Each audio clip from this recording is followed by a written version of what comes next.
Vous voulez faire de votre talent un métier? Venez à Vidéo Leader. Vidéo Leader. Numérisez votre vie.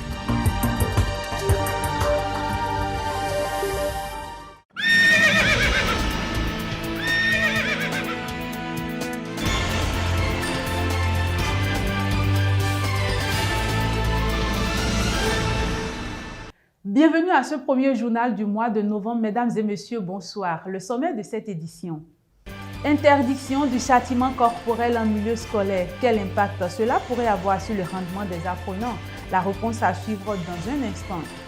Plusieurs femmes après l'accouchement font leur toilette de différentes manières. Au cours de ce journal, une sage-femme apporte des précisions sur la toilette qui est idéale après l'accouchement. C'est là pour le sommaire.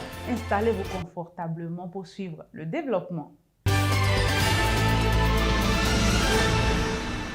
La communauté mondiale célèbre le 2 novembre de chaque année la Journée internationale de la fin de l'impunité pour les crimes commis contre les journalistes dans le monde. Plusieurs démarches sont menées par plusieurs organisations pour trouver des solutions adéquates à ces crimes qui affectent le monde des médias. Marcel Botti nous en parle. Les populations ont besoin de la vérité et tout journaliste s'engage du mieux pour informer la population sur tout ce qui se passe dans son environnement. Dans l'exercice de leurs fonctions, les journalistes de par le monde sont opprimés impunément.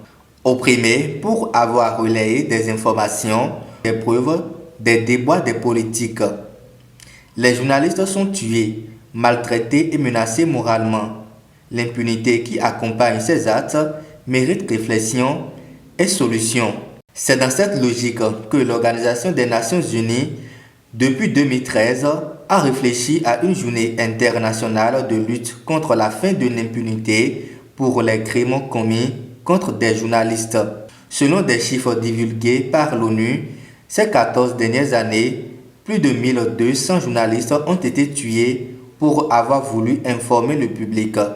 Dans 9 cas sur 10, les meurtriers restent impunis.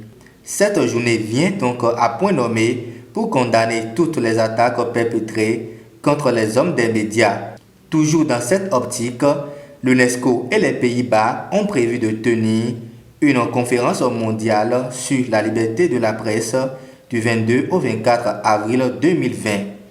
Cependant, en raison de la pandémie de la COVID-19, la conférence a été reportée et se tiendra les 9 et 10 décembre 2020 dans un format mixte, en ligne ou en personne. Ce sera une célébration conjointe à la Journée mondiale de la liberté de la presse du 3 mai et de la Journée internationale pour mettre fin à l'impunité pour les crimes commis contre les journalistes.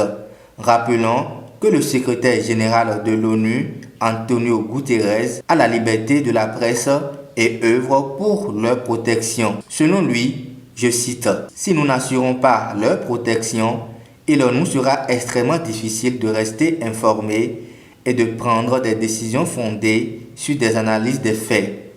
Si les journalistes ne peuvent pas faire leur travail en toute sécurité, nous perdrons un rempart important contre la pandémie de désinformation et de mésinformation qui se propage en ligne. »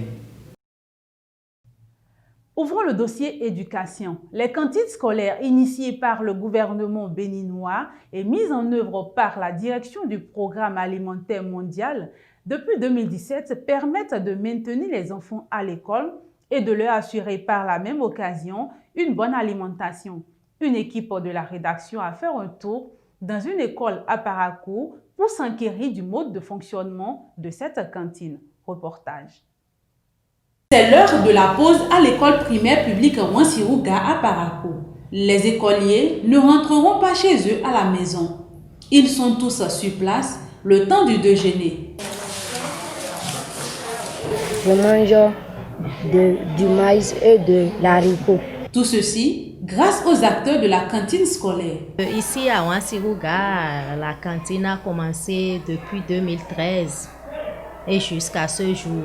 Le gouvernement nous envoie 5 vivres, le maïs, le riz, le haricot le pois jaune, l'huile et puis le sel.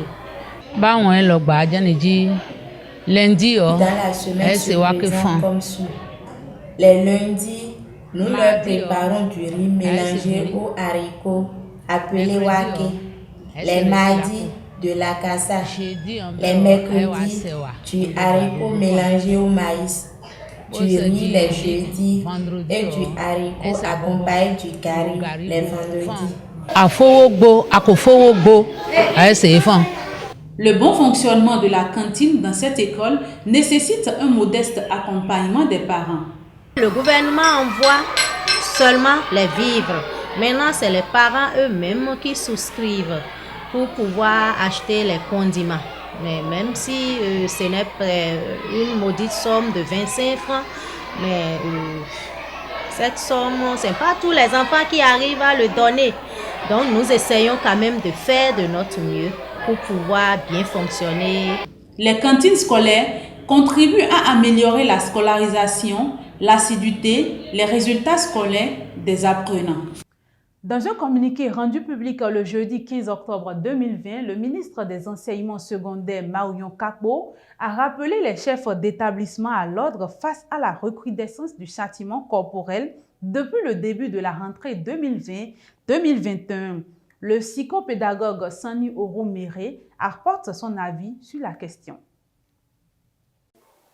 Celui à qui on demande de faire un effort intellectuel, on ne saurait lui infliger des douleurs physiques et attendre de cette personne des résultats au plan intellectuel. Alors, cette aujourd'hui de l'enseignement, apprentissage, évaluation voudrait que et l'enseignant et l'apprenant soient en partenariat pour que le concept de savoir ou de connaissance qu'on voudrait proposer à l'apprenant puisse bien être maîtrisé. La chicotte, c'est exactement l'effet contraire que la chicotte donne. Et lorsque l'apprenant sait que si je n'arrive pas à réciter ma leçon, si je n'arrive pas à faire telle opération, si je n'arrive pas à répondre aux questions de mon maître, on va me taper.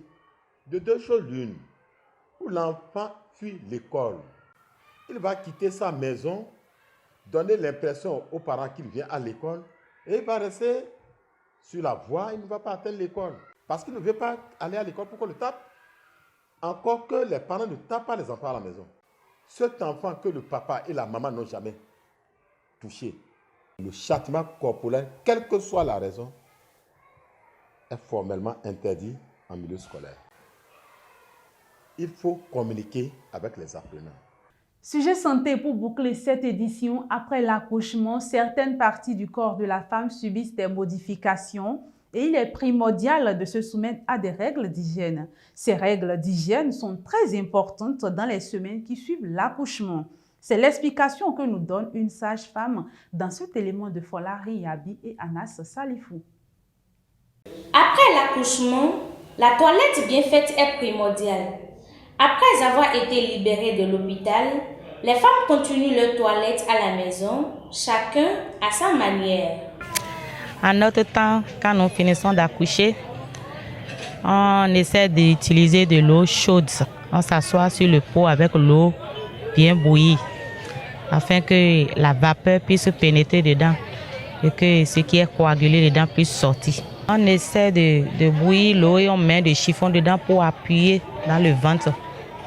Fortement, on appuie, ça fait mal, mais on essaie de supporter. La toilette après l'accouchement nécessite une attention particulière pour éviter d'autres complications.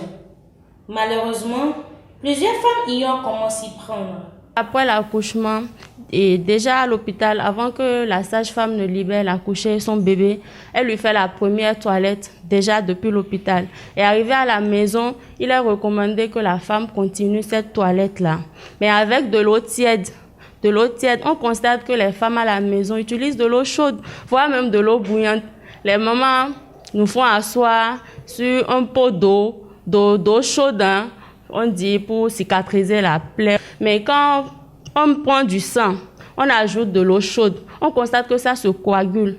Donc, l'idée de s'asseoir sur un pot d'eau chaude n'est pas meilleure. Faire sa toilette après l'accouchement selon les pratiques traditionnelles ou culturelles peut donc présenter des risques. L'idéal est de se fier aux conseils des spécialistes de la santé. Merci à chacun et à tous de nous avoir suivis. L'information reste bien sûr en continu sur votre chaîne Koburu TV Web Africa. Et surtout, n'oubliez pas de vous abonner à la chaîne, de liker les vidéos et bien sûr de partager. À très bientôt.